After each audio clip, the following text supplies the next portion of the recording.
कि बंजारा समाज और कांग्रेस इसमें दरार डालने की कोशिश आरएसएस ने और बीजेपी ने की है और कुछ परसेंट में वो कामयाब भी रहे।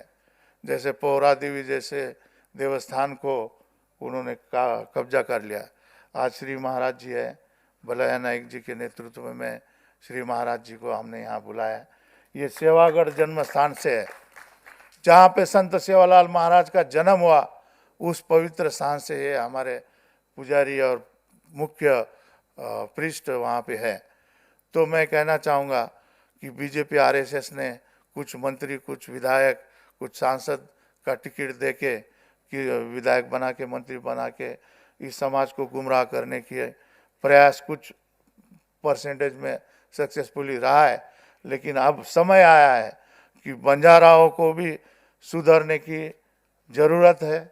हम भी गलतियां किए हैं, हमने भी कांग्रेस का साथ छोड़ा था, तो अभी सुधरने की ज़रूरत है। और नेताओं को भी मेरी विनती है, चेतावनी है कि आप भी सुधर जाओ। आप बंजारा को मानो, बंजारा को समझो, बंजारा को उचित न्याय दो। जहाँ पे प्रतिनिधित्व संगठना में देना है वहाँ पे संगठना में दो। महाराष्ट्र जैसे राज्य में एक जिलाध्यक्ष अगर बंजारा समाज का नहीं है तो कैसे हम जाके वहाँ वोट मांगेंगे। आज महाराष्ट्र में एक लोकसभा का सांसद, विधानसभा का विधायक अगर बंजारा का नहीं है तो हम कैसे वोट मांगेंगे। हमने जब लोकसभा में भारत जोड़ो के माध्यम से राहुल जी की यात्रा निकली तो उस यात्रा में सबसे ज़्यादा कौन मिला? तो बंजारा महिलाएं मिली, बंजारा किसान मिले, बंजारा भाई मिले, बंजारा के बच्चे मिले, बंजारा के बुजुर्ग मिले। तो उस यात्रा के माध्यम से बंजारा का एकता वहाँ पे बढ़ा और फिर से बंजारा बेल्ट में सोलापुर हो, लातूर हो, उस्मानाबाद, बीड़, परभनी, नांदेड़, हिंगोली, जालना, यवतमाळ, वाशिम, ये पूरे क्षेत्र में सब सांसद इंडिया अलायंस के और कांग्रेस के वहाँ पे आए कि उसकी वजह थी बंजारा। आने वाले समय में हम अगर बंजारा पे ध्यान दें, आने वाले समय में क्यों नहीं इस देश के सीडब्ल्यूसी में, कांग्रेस के सीडब्ल्यूसी में संजय राठौर जी जैसे व्यक्ति क्यों नहीं है जो आज 25-30 साल से काम कर रहे हैं? क्यों एआईसीसी में बंजारा का सेक्रेटरी क्यों नहीं है? आज बंजारा में आपको एक सेक्रेटरी नहीं मिलता है। एआईसीसी में बनाओ, सीडब्ल्यूसी में बनाओ, पीसीसी में बनाओ। जब कर्नाटक का पीसीसी प्रेसिडेंट बंजारा था और महाराष्ट्र का मुख्यमंत्री जब बंजारा था तो उन्होंने अच्छा काम किया। उसकी वजह से महाराष्ट्र ऐसा राज्य है जहां मुंबई शहर में इस समुद्र को पीछे ढकेल कर, समुद्र को बैक करके वहाँ पे जमीन बनाई गई जो 1970 के पहले बनी।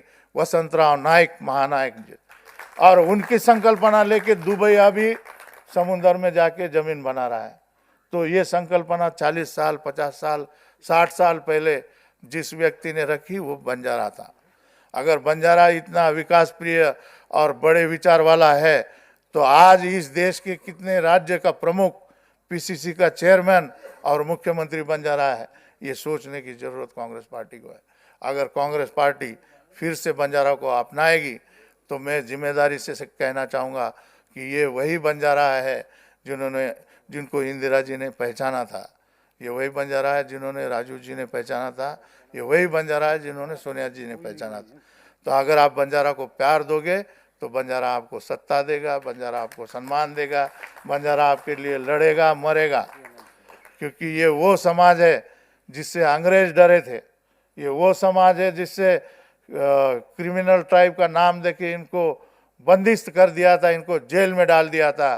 क्योंकि अंग्रेज जानते थे कि ये बंजारा समाज इस देश को स्वतंत्रता दिलाने की ताकत और हिम्मत रखता है, ये शस्त्र बनाता है, ये प्रचार करता है, ये सब संवेदनशील समाज है। इसलिए इस समाज से वो डरे थे। अब वो अंग्रेज डरे थे बंजाराओं से। अब बंजाराओं का काम है कि इस देश की झूठी सरकार को गिरा के फिर से कांग्रेस को सम्मानित सरकार बनाना। और मैं विश्वास के साथ कहना चाहूँगा, आपके नेतृत्व में, आपके मार्गदर्शन में आने वाली लोकसभा ये कांग्रेस की होगी और आने वाला पंत प्रधान ये हम सब का प्रिय नेता राहुल जी गांधी होगा। इसी के साथ मैं अपने वाणी को विराम देता हूँ। धन्यवाद। जय सेवालाल, जय हिंद।